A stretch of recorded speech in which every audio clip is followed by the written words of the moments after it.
I'm joined now by one of President Trump's toughest critics, former Clinton campaign chair John Podesta. Let's move away from health care and start with the latest White House shakeup. Reince Priebus is out. John Kelly is in as chief of staff. You've worked for two administrations, counselor to President Obama, Bill Clinton's chief of staff. What does a change at the top like this mean for the White House as a whole? Well, Martha, look, it's an important move, I think, for the White House. I think General Kelly will have his hands full tomorrow morning when he starts work at the White House. He's got to really do three things, I think. One is to provide, to end the chaos, to get some discipline in this White House. And that's going to be exceedingly difficult to do, as Jonathan Karl mentioned, because he's got to get the president to be disciplined. And he's shown no inclination to do that. Secondly, he's got to restore some sense of strategic priority with the leadership in Congress, not just the Republican leadership, but he needs to talk to Democrats as well.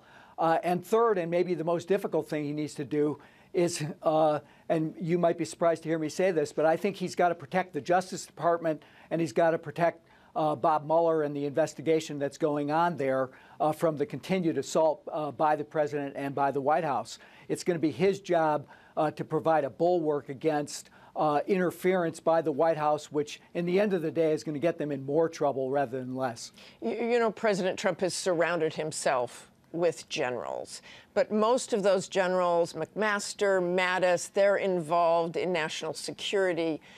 John Kelly doesn't have a whole lot of experience with this domestic stuff. So how does he carry out that agenda? How successful do you think he will be in what you're talking about?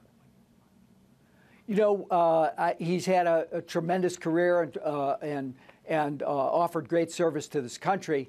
But I think you're pointing out a problem for him, which is that he's now in a political environment. It's not like generals aren't used to dealing in the politics of national security, but he's in a very political environment.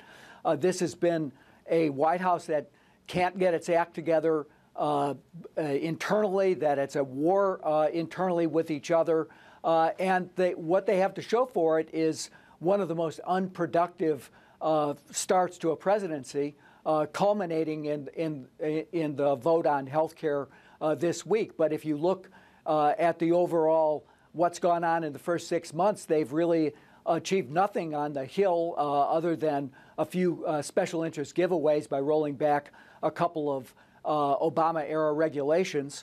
And the only legislation of substance that's passed has been something the White House opposed, which is the Russia sanctions bill. I'm glad the Congress passed it. I'm glad they passed it overwhelmingly, and I'm glad that the president is in a corner and he's got to sign it. But that is not much of a production level, and he's got to kick that up, and quite frankly, he comes in as, Mr. Podesta, a sort of novice in that regard. So let's get back to that. You've criticized the Trump administration for not having anyone around him who will say, no, Mr. President. Do you think John Kelly will say, no, Mr. President?